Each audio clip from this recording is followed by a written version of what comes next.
Selamat pagi, semangat pagi. Bertemu kembali dengan Dia Arumsasi, calon guru penggerak Angkatan 5 dari Kabupaten Demak. Berikut ini saya akan menampilkan koneksi antar materi dalam modul 2.1. Semua pengetahuan terhubung ke semua pengetahuan lainnya. Yang menyenangkan adalah membuat koneksinya. Ini menurut Arthur Otterhead. Terkait dengan koneksi antar materi ini, ada pertanyaan pemantik.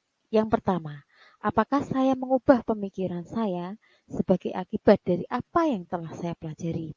Yang kedua, bagaimana perubahan pemikiran tersebut berkontribusi terhadap pemahaman saya tentang implementasi pembelajaran berdiferensiasi? Dan yang ketiga, bagaimana saya tetap dapat bersikap positif walaupun banyak tantangan dalam penerapan pembelajaran berdiferensiasi ini. Yang pertama, menjawab pertanyaan pemantik yang pertama. Apakah saya mengubah pemikiran saya sebagai akibat dari apa yang telah saya pelajari? Ya, pelajaran dalam modul 2.1 ini mengubah saya cara berpikirnya untuk menerapkan pembelajaran berdiferensiasi guna melaksanakan pendidikan yang berpihak pada murid atau dengan melihat kebutuhan murid untuk mencapai tujuan pembelajaran itu sendiri. Pertanyaan pemantik yang kedua, bagaimana perubahan pemikiran tersebut berkontribusi terhadap pemahaman saya tentang implementasi pembelajaran berdiferensiasi? Yang pertama, berkontribusi sangat besar. Jadi, dalam mempelajari modul 2.1 mengenai pembelajaran berdiferensiasi ini memberikan kontribusi yang sangat besar untuk saya, yang mana mengubah pemahaman saya, paradigma saya, dan harapannya akan mengubah cara mengajar saya. Yang kedua, hal ini berkontribusi dalam memahami karakteristik murid yang terkait dengan profil siswa dan memenuhi kebutuhan murid dalam belajar, termasuk minat dan kesiapan belajar. Jadi di dalam modul pembelajaran berdiferensiasi ini memberikan kontribusi yang sangat besar, memberikan pelajaran yang sangat besar bagaimana seorang guru hendaknya memahami karakteristik murid atau siswa, yang mana hal ini dinamakan profil siswa terkait dengan pembelajaran diferensiasi. Yang ketiga adalah materi ini sangat berkontribusi dalam diferensiasi konten, diferensiasi prosesnya, serta diferensiasi produk, yang mana tiga hal ini hendaknya bisa diterapkan ketika guru melakukan pembelajaran di kelas. Yang ketiga, dari pertanyaan pemantik yang ketiga, bagaimana saya tetap dapat bersikap positif walaupun banyak tantangan dalam penerapan pembelajaran berdiferensiasi ini? Tentu saja di dalam menerapkan metode atau mode pembelajaran yang baru serta pembelajaran berdiferensiasi ini tidak mudah. Tantangan dan kesulitan jelas ada. Misalkan hal ini adalah hal yang baru bagi saya ataupun guru pada umumnya untuk menerapkan di kelas sehingga lebih ekstra energi untuk memperhatikan siswa. Tentu saja ini membutuhkan sebuah seni serta kekuatan untuk bisa menjalani dan kemauan serta komitmen untuk bisa mengaplikasikan di dalam pembelajaran. Yang bisa dilakukan untuk tetap bersikap positif adalah yang pertama, terbuka menerima perubahan dalam dunia pendidikan.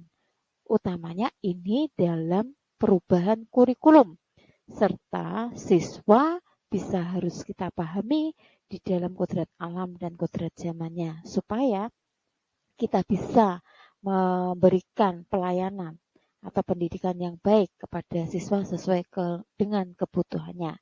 Lalu yang kedua, bersikap positif dengan cara memiliki konsep belajar sepanjang hayat supaya kita bisa menjadi agen perubahan. Karena guru hendaknya bisa melakukan perubahan-perubahan di dalam cara mengajarnya dan pada akhirnya bisa menggerakkan siswa untuk melakukan perubahan di dalam belajar serta perubahan di dalam pencapaian hasil belajarnya. Dan yang ketiga, bersikap positif, yaitu bersyukur ketika bisa masuk di dalam program Guru Penggerak ini, belajar banyak hal dari modul-modul yang ada, mengikuti alur Merdeka Belajar, serta sampai kepada aksi nyata untuk memberikan sebuah kontribusi di dalam pendidikan di kelas dalam satuan pendidikan yang ada. Jadi dari 3 pertanyaan pemantik ini, saya dapat simpulkan atau saya dapat mengatakan bahwa pembelajaran berdiferensiasi ini sangat penting, meskipun di dalam penerapannya membutuhkan sebuah komitmen dan usaha untuk mengatasi tantangan serta bisa bersikap positif. Yang berikutnya, refleksi yang bisa saya lakukan sebagai refleksi individu terhadap perjalanan pembelajaran yang sudah saya lakukan adalah 22 tahun menjadi guru, yakni tahun 2000. Saya mulai sebagai seorang guru honorer atau guru tidak tetap sampai pada tahun 2022 menjadi seorang guru dan masih dipercaya untuk mengelola kelas yang di dalamnya adalah terdiri dari murid yang memiliki banyak karakteristik, merupakan perjalanan panjang, unik, di mana melahirkan pengalaman mengajar serta pengalaman belajar buat saya. Semua itu ada hikmah pada masing-masing perjalanannya yang membuat saya terus berusaha untuk memperbaiki cara mengajar saya ataupun nilai-nilai saya sebagai seorang guru. Dan di dalam tahun 2022 ini ketika mengikuti program Guru Penggerak dan sebagai calon guru penggerak ini justru memberikan penguatan serta motivasi yang baru untuk mengubah diri saya dan paradigma cara berpikir saya sebelum melaksanakan atau menjadi agen perubahan di dalam pendidikan, serta mewujudkan karakter profil pelajar Pancasila di dalam proses pendidikannya. Untuk modul 2.1 ini, di dalamnya berisi sebuah pemikiran dari Tomlinson bahwa di dalam kelas itu hendaknya mengimplementasikan pembelajaran berdiferensiasi, di mana seorang guru melakukan upaya yang konsisten dalam artian terus-menerus untuk merespon kebutuhan belajar murid. Nah, di dalam refleksi saya atau pembelajaran yang sudah saya lakukan selama kurang lebih 22 tahun di dalam perjalanannya, tentu saja kadangkala ada sebuah perubahan motivasi. Bisa saja menurun atau naik. Tetapi penurunan dari motivasi itu sebagai guru sebenarnya berbahaya. Karena dengan penurunan motivasi itu membuat guru kurang memberikan respon yang tepat atau respon yang positif terhadap kebutuhan belajar murid. Sehingga materi yang diberikan di dalam pembelajaran diferensiasi ini dengan mengusung pendapat dari Tomlinson ini memberikan sebuah angin segar, oksigen baru untuk membuat saya termotivasi kembali dengan melihat kebutuhan belajar murid. Sehingga ini akan mengubah cara saya mengajar dan mengubah cara siswa belajar. Menurut Tomlinson ini, di dalam pembelajaran berdiferensiasi itu ada 3 aspek penting yang harus diperhatikan oleh seorang guru. Yang pertama adalah kesiapan belajar atau readiness murid di dalam belajar, di mana segala sesuatu yang terkait dengan lingkungan belajar siswa, emosional, psikologi, ataupun hal atau faktor lainnya itu perlu dipersiapkan sehingga murid siap untuk melakukan pembelajaran. Yang kedua adalah mengenai minat daripada murid. Ini sangat penting karena akan memberi motivasi intrinsik yang besar buat murid untuk belajar dengan lebih baik serta mencapai hasil belajar yang lebih baik. Dan yang ketiga yang penting adalah bagaimana pembelajaran berdiferensiasi ini hendaknya memperhatikan profil belajar murid. Artinya, guru hendaknya memberikan asesmen diagnostik di awal untuk mengetahui minat siswa ataupun profil belajar siswa yang terkait dengan gaya belajar siswa. Yang kita ketahui bahwa gaya belajar siswa itu ada 3, yaitu ada audio, visual, kemudian ada kinestetik, dan kemudian ini sangat besar pengaruhnya di dalam pembentukan cara belajar siswa untuk mencapai tujuan pembelajaran dengan lebih baik. Nah, ketika kita mempelajari di dalam modul 2.1 yang sudah dikemukakan oleh Tomlinson tadi mengenai pembelajaran berdiferensiasi, ini sangat terkait dengan materi yang sudah dipelajari di awal modul 1, yaitu mengenai filosofi yang dikemukakan oleh Ki Hajar Dewantoro.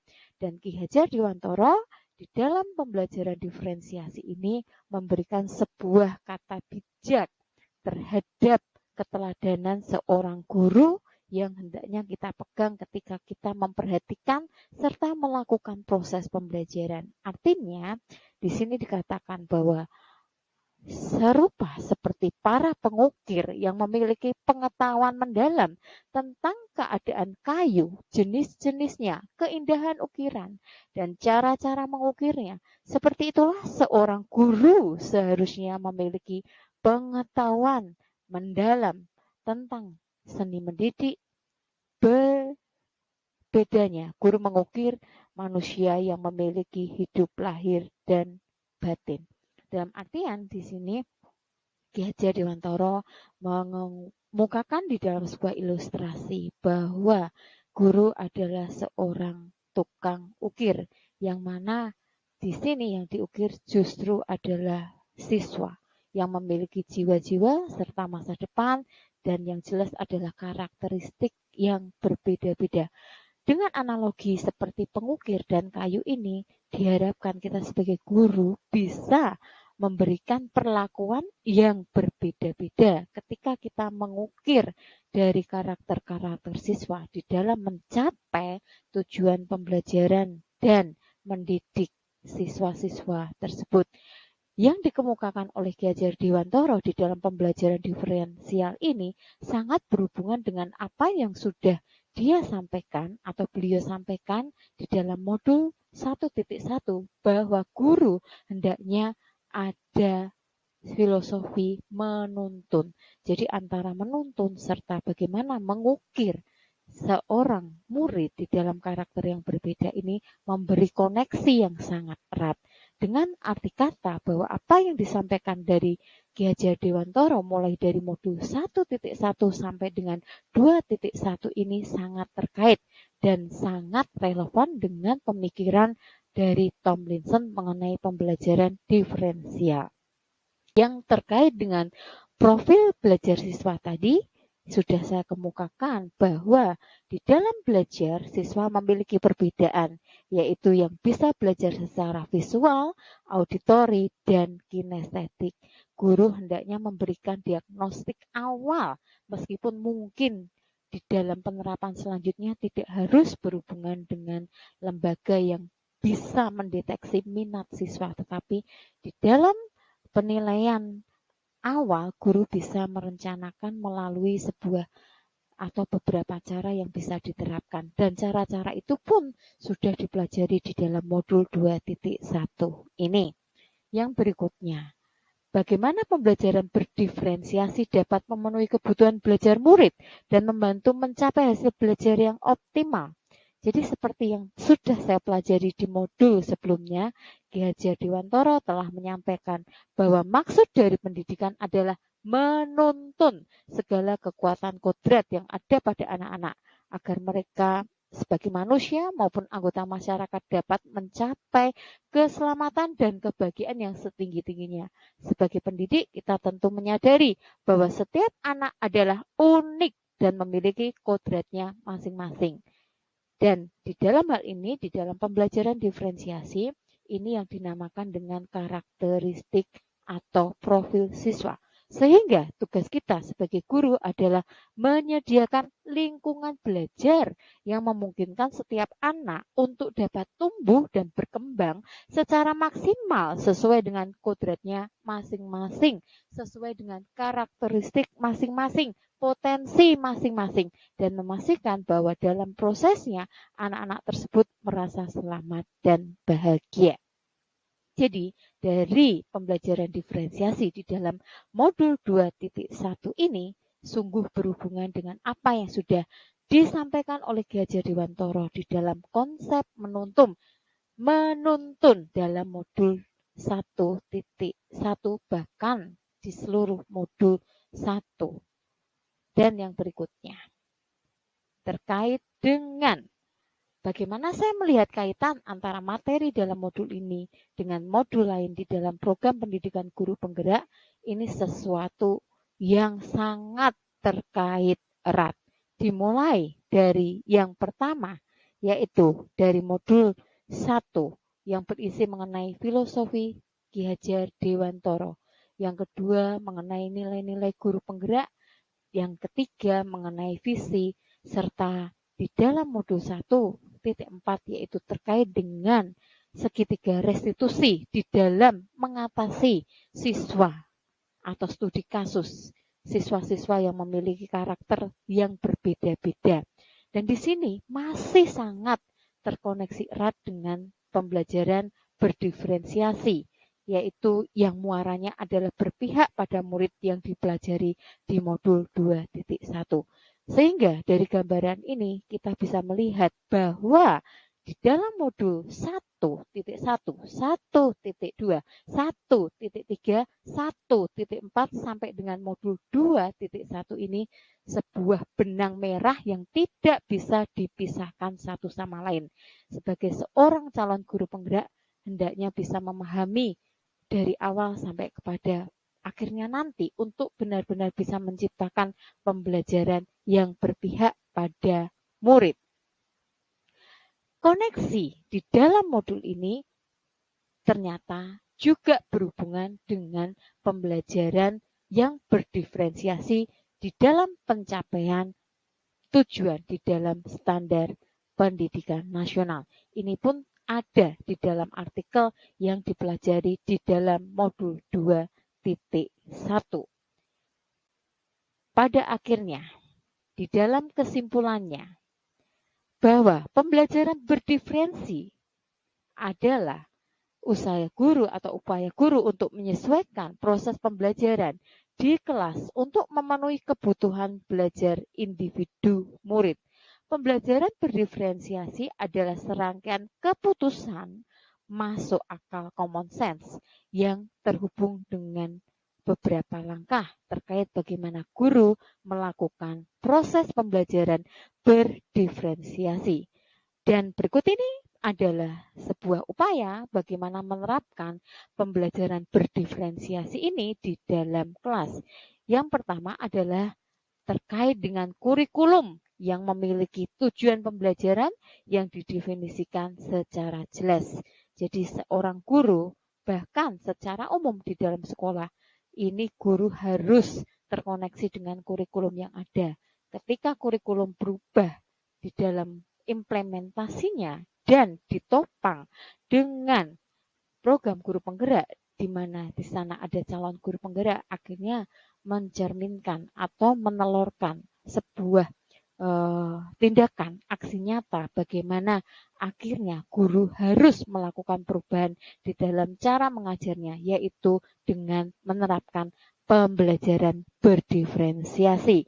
Yang kedua, bagaimana guru menanggapi atau merespon kebutuhan belajar muridnya. Dari modul 2.1 ini, ketika guru sungguh-sungguh mau belajar, pada akhirnya guru hendaknya bisa menerapkan apa yang mereka pelajari itu untuk mengetahui kebutuhan belajar siswa. Sehingga siswa bisa belajar dengan lebih baik dan mencapai hasil pembelajaran yang lebih maksimal serta lebih efektif. Yang ketiga yang bisa dilakukan oleh guru yaitu menciptakan lingkungan belajar yang mengundang murid untuk belajar. Tentu saja di sini guru sebagai seorang manajer di kelas. Ini sungguh berhubungan juga dengan apa yang sudah ada di dalam modul 1, bahwa guru adalah seorang manajer untuk melakukan proses pembelajaran. Tetapi yang perlu kita ingat bahwa untuk menciptakan lingkungan belajar yang baik, ini perlu kolaborasi antara semua warga sekolah, khususnya sekolah kepemimpinannya, dan sarana prasarana yang ada, di mana kolaborasi ini sudah kita pelajari di dalam modul 1.3 mengenai visi di dalam satuan pendidikan untuk mencapai tujuan pembelajaran siswa, yaitu pendidikan yang berpihak kepada murid. Yang berikutnya adalah manajemen kelas yang efektif.